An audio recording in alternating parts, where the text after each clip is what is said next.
You're watching my favorite YouTube channel, Chillmonger. We're with Marcus. What's your YouTube channel? Back of the Bus But podcast. Follow us, follow us, follow us, follow but us. is the Back of the Bus your favorite YouTube channel? Absolutely. Conflict of interest here. I don't know. Well, bye. We're here for Rebel Ridge coming out of Netflix. I just checked, third top movie being watched, I guess, Still. in Canada. Yeah. Wow. Okay. Cool. Yeah, I Yep. think the last time I checked, it was second. So to even see it only slide that far is pretty good. And there's some good stuff going on Netflix right now. I just finished the first season of the Terminator anime, and that was pretty good. They usually keep a good rotation on there, man. They haven't even got back to their good stuff like Squid Game or anything like that yet. So Oh, when that comes out, you know that's gonna dominate. You know what? New Rockstars did a video covering Rebel Ridge with all the Easter egg breakdowns of it, and I was kind of surprised. Of all movies to do, they did it for this. interesting. Yes, I didn't feel like one of those Easter egg type breakdown type video movies. Yeah, Easter eggs for what? For like future films, or is this connected to another film universe? Well, you know, the bicycle he's using was the same bicycle that this world famous cyclist used, and that's why he switched to this gear. Hey, you know when he Google mapped the Shelby police station, that I don't know. I don't know what they were Okay. gonna. I haven't watched the video yet, but I know that they did it. Now let's talk about this movie. So first thing that pops up is okay, black lead, Aaron Pierce. Cool, good to see that. He's riding his bicycle, and the police rear end hit him. He's all gashed up over here on his elbow, and I go, it's gonna be one of those movies. Like, why can't I get it? Get the representation, lead role, okay? Hit studio Netflix. You know, the budget wasn't there because they didn't need much of a budget, but the acting was there. Everything was good quality, but it's got to involve that trauma. It's got to involve that racial profiling. That's how we begin this movie, with the police officers. And I will not consent to this. Well, what about the dogs? We'll get the dogs. I'm late. All right, fine. I'll play ball with you. And he still didn't get what he wanted. He still got his money taken away. How much money was it? 10K? 26 he got for the car, right? And 10 of it was for bail for his cousin, and they were going to start hauling boats with the truck that he bought, or with he was going to buy a truck with the rest of the money. And all of that in the corrupt town of Shelby. What state was it? Shelby, Louisiana. In Louisiana. Those guys were just nope. Or Alabama. Shelby, Alabama. It was Alabama. It would be Alabama, wouldn't it? It was Alabama. Somewhere on there, down there on the Bible Belt. I get what you're saying, and to be quite honest with you, this isn't the first time I feel like in recent movies where they've kind of used the police aspect as kind of like a bait and switch for like a larger story about corruption, right? And so I almost feel like that is the acceptable the acceptable vehicle by which a lot of budding creators or just black creators in general are able to tell a coherent story with a black lead, right? Like it's almost as if you don't open the door that way, they won't let you tell anything else. Black creators? About that black creator. Let me see. Written by Jeremy Saulnier. Okay. All right. Well, scrap all that I just said. Well, maybe then it's the inverse. Probably then that's the vehicle that's most comfortable for Jeremy Saulnier, which is it's unfortunate, but I will acknowledge the fact that he didn't belabor the point there so much. I think the ire that came from the villains in this movie, while it was definitely racist, the way that they centered it, it was more so that this is a very corruptible environment because of the conditions that are here, and the people that are supposed to be leading us out of those conditions are kind of just reigning supreme over the rest of us, right? And that's what the cops represented in this small town where they're using public funds to enrich themselves. And then kind of having this gaslighting idea of how they're really Robin Hoods and nothing would really operate if we weren't stealing all this drug money, right? So it was a broader conversation about government corruption and how that affects even the most poor of not just black communities, but white communities as well. So while it's not really necessary, I feel like, to do that all the time, It worked in this story. I don't think they belabored it too much. And some of the things they chose to highlight in lieu of just the typical white versus black man can't get right, can't get any help kind of story showed me that that's not where he wanted to focus, right? No, no, there was definitely some Summer, her character. When Yeah. Summer pops in, she overhears, and she's been on this. She's been wondering, why is it only 90 days that they keep people in? And then we'll find out there's a mystery that needs to be solved, and we'll find out the mystery solved is Mhm. the 90 days is exactly how long footage gets to be kept. So basically, what the way Mhm. that you can book these guys and get the system in trouble is 90 days. All right, the judge is in on it. It feels like it's just a corrupt little town thing. All so that they can keep away from state police and they can have their own local, the good old boys police division in this town in Yeah, bumfuck I'll nowhere. be I'll be honest, that part of the story kind of I was a little wishy-washy on it because it kind of just happened. Like, because she kind of just spawned out of nowhere, like, hey, I've got all the answers. Come walk with me. It was a little convenient.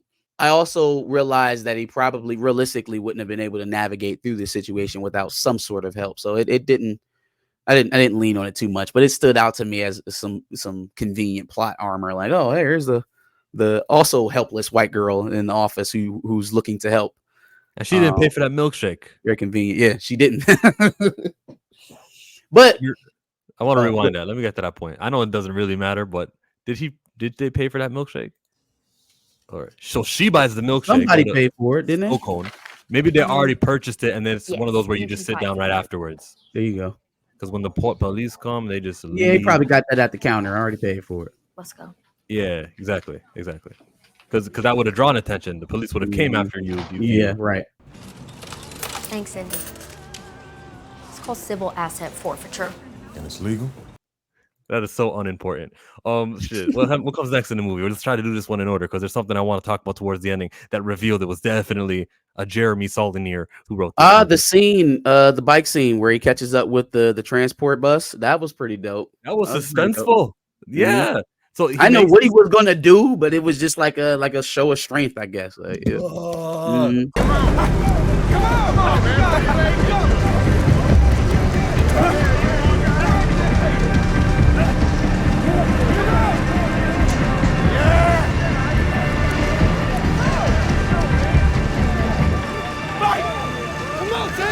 I felt like I was Yeah. part of a football team or something. And it just Something, wasn't a yeah, sports yeah. He movie. felt like we were ganging up. Yeah, for We sure. had a feat of strength. We had unbelievability, but like it's possible that you could keep up with a bus. I don't know For a why little the bit, yeah.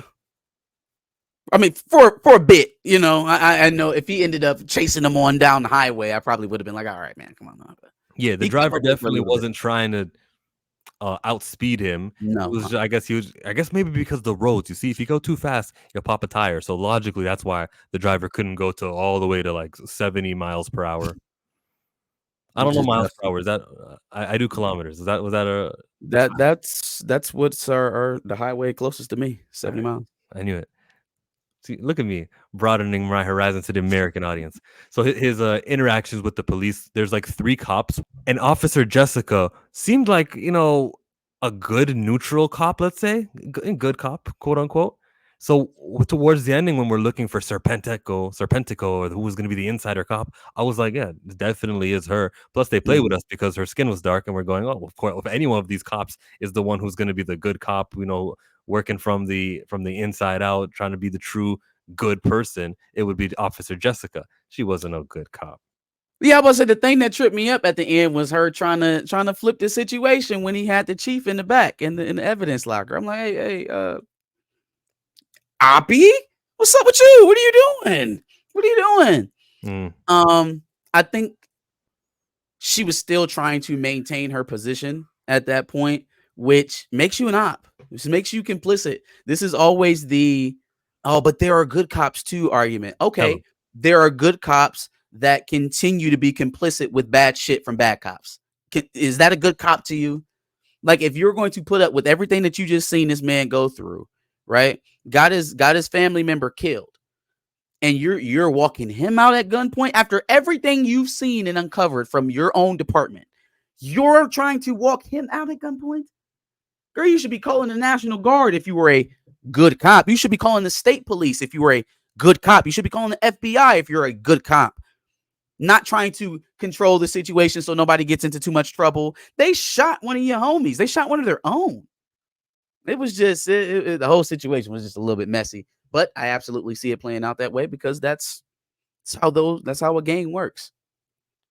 Yeah, she deserves to be in that little dingy, no Wi-Fi, let's change the router type thing. I bet he had something to do with cutting off the Wi-Fi too, because that's right about when he arrived. Yeah, I believe so. I believe Right so. about when he arrived, there was some Wi-Fi issues, and they had a tequila machine in the good cops police department. So he was a tactical specialist. That was something that they looked at as well.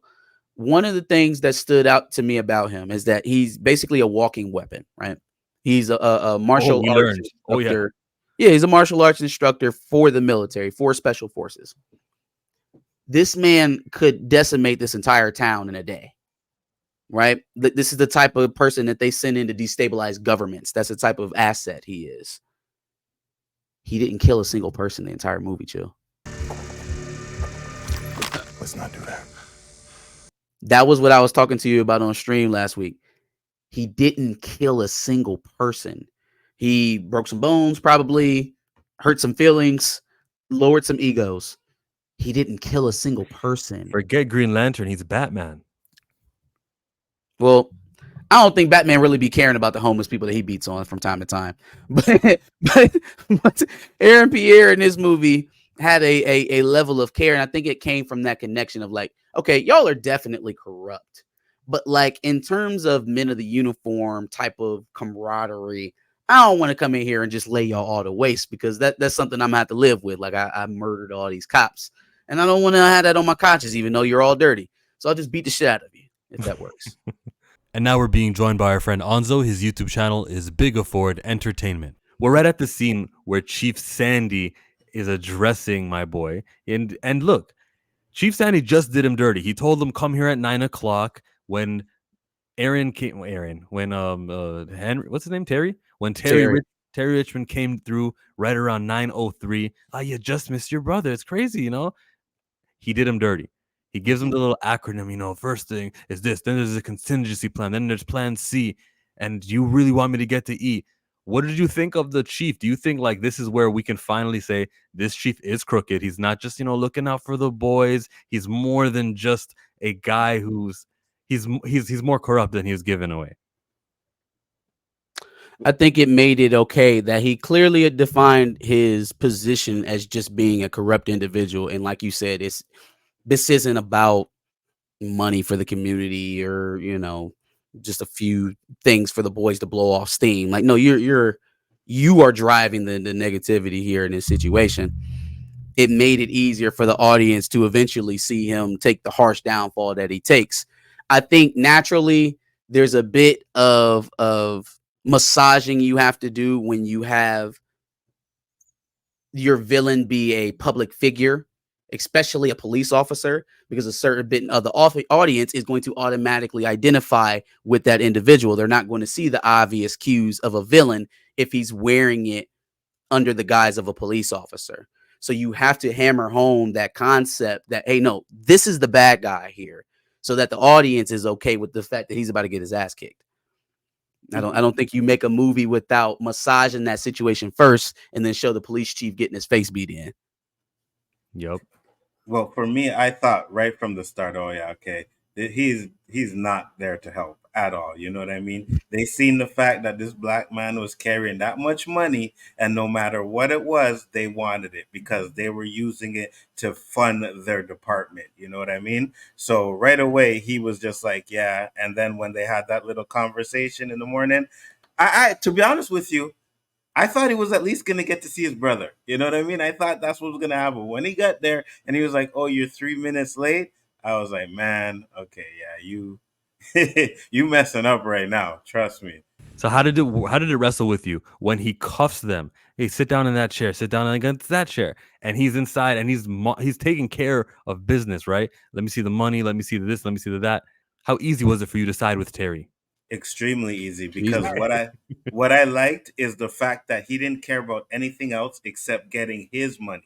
You know what I mean? He didn't want to hurt anybody. He disarmed them in a way to where it's like, listen, I ain't trying to hurt nobody. I just want what mine, and I respected that. I was like, you see, that's what I really like about the movie.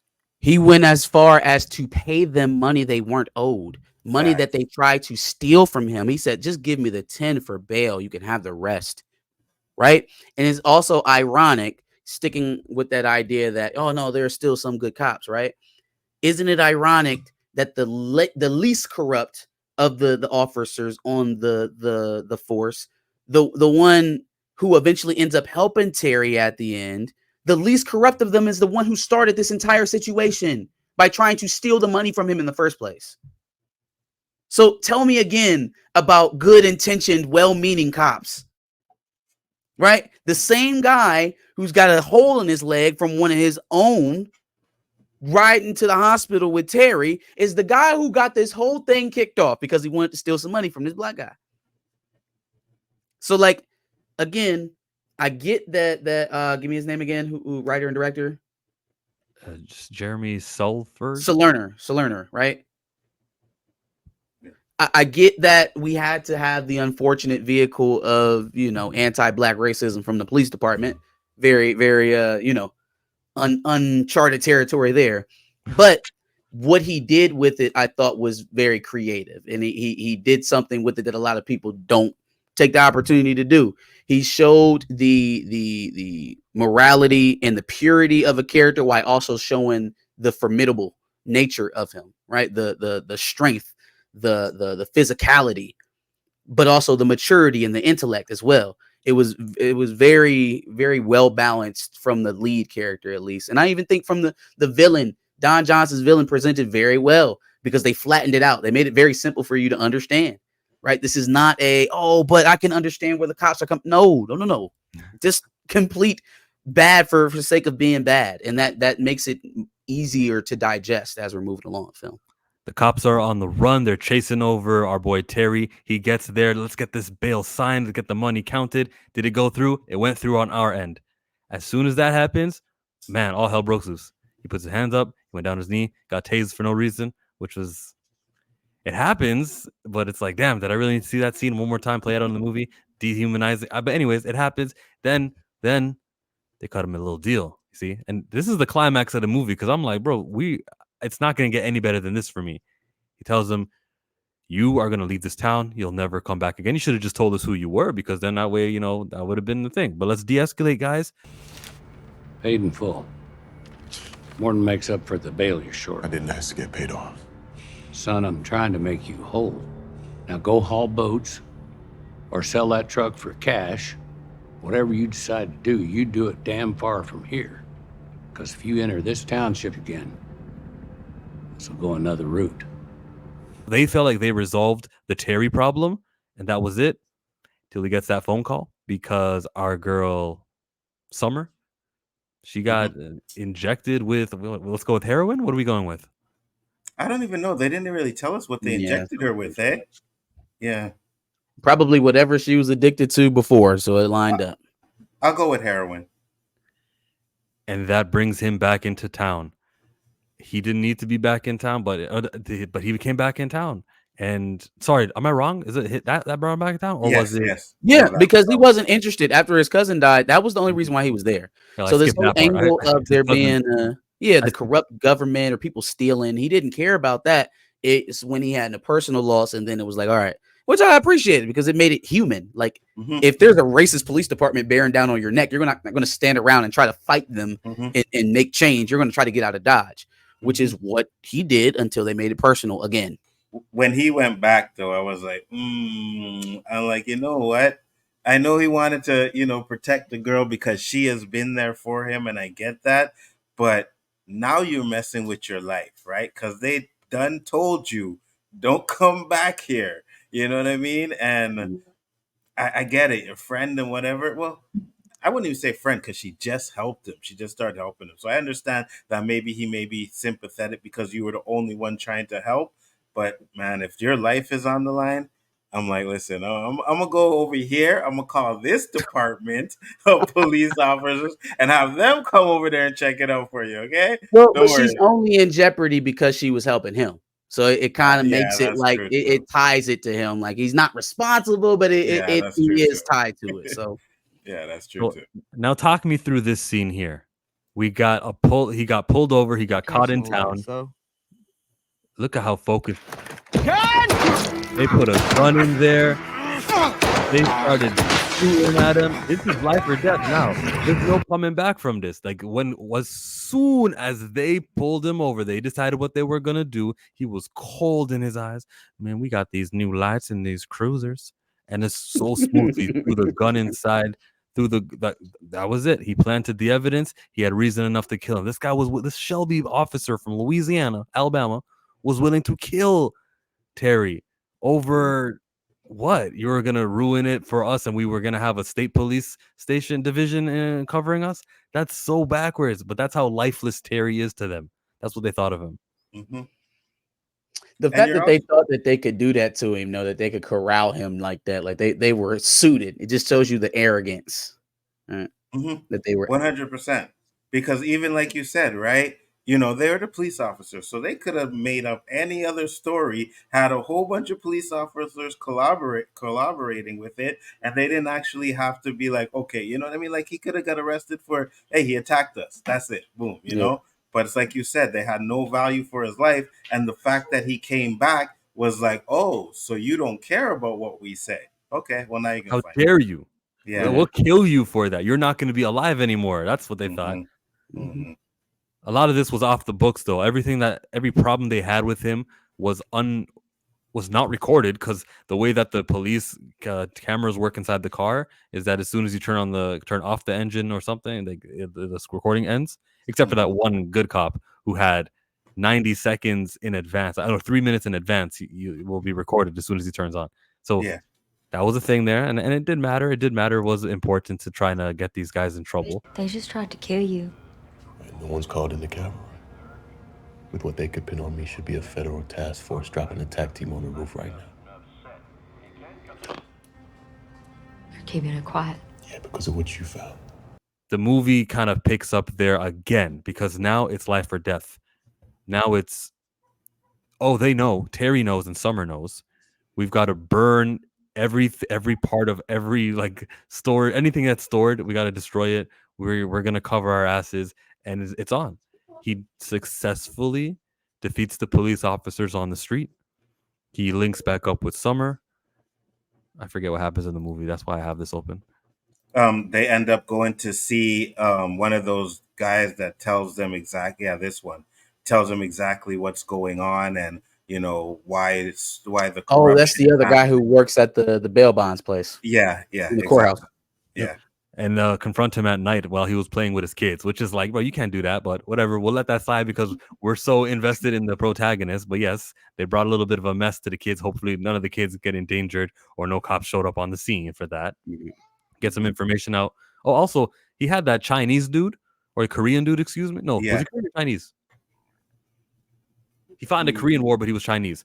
That dude helped him out. That was the funniest moment of the movie, is when she said, "Oh, thank you for your service," and then he found Yeah. her side. It's good that we can all work together. yeah, yeah, absolutely. And that's what I like too, right? Because even though the cops did everything they could to try and discredit him as well, right? Because when he went to try and get more money, they said, hey, this guy is where he worked is part of money laundering. We need to check it out. So they had a whole bunch of FBI agents go to that spot just to discredit him, right? So they did all of that. They were building a pretty strong case. If you really watch the movie, they could have built a pretty strong case on him. But again, they had no value for his life. So it's like, okay, you coming back here, then you're being defiant and we're just going to take you out. They very easily could have let bureaucracy just take care of the rest of this. Like, Yeah. you're never going to get this money back. You're going to lose your case. You're probably going to lose more money than you're owed in lieu of trying to get it. And then if you press it any further than that, we've already set up all this preliminary evidence to flip this entire thing on you. If they just had patience and, like you said, valued him as the asset that he was, but they treated him like an animal, thought that they could cage him, and got their asses kicked. And he used that against them because Mhm. he needed to get that police department empty and vacant. So he had them all think that he was at a place where he wasn't. He tied up a police officer and they went after that. So now they're alone. Only ones are Officer Jessica and Sandy, the police chief. Okay, these two are there. He got in successfully. He got what he needed to do. He pulled his truck and it was pulling the back of the department. He got into the cache. He saw all those weapons too. This is where Officer Jessica is used. And we believe that's definitely Serpentico. And it wasn't, but she played along with him. She helped him along for a long time until she revealed that she wasn't. Has him at point blank at gunpoint. Everyone loves it. But the thing is, he wasn't shot at. You know, she kept him alive. The other cops also kept him alive when they were clearly trying to kill him about a scene ago. And that felt wrong to me. That felt like, listen, you guys were gonna, committed to killing him. Just straight up kill him right now. Maybe the one cop who did try to kill him, what was his name? Officer Steve, who was the worst of the cops. He was willing to kill him with a couple of his bad cops, but when he saw the whole damn department was there and all the cops were there, he knew he couldn't just kill a guy like that easily. So probably that was it, right? That's why they didn't immediately kill him when he was being cornered. How many cops are there? 1, 2, 3, 4. Over here we got one cop. Like, there's so many cops around that we don't even know. And by the way, that was the twist, that scene exactly that I put on screen. That was the twist when we find out who was really Serpentico. Good little twist, good little surprise. He got shot for his troubles, but it's a movie, so getting shot doesn't really kill But you. again, how are you, the mole, trying to expose the corruption within the department? You started this entire thing. Mhm. What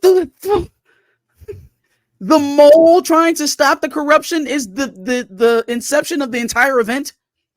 You see, because this is when they drugged my girl Summer one more time, and he's friends with Summer. So they play with Summer, which that humanized Terry. Oh, Terry's a guy. You're friends with Yeah. Summer. All right, I thought you were like the other ones. I didn't. You should have just let me know that if I would have known you were a Miami Dolphin, then I wouldn't. You know what I mean? Like, that's how It's this a goes. sad day when even the rebels are corrupt. It's a sad day.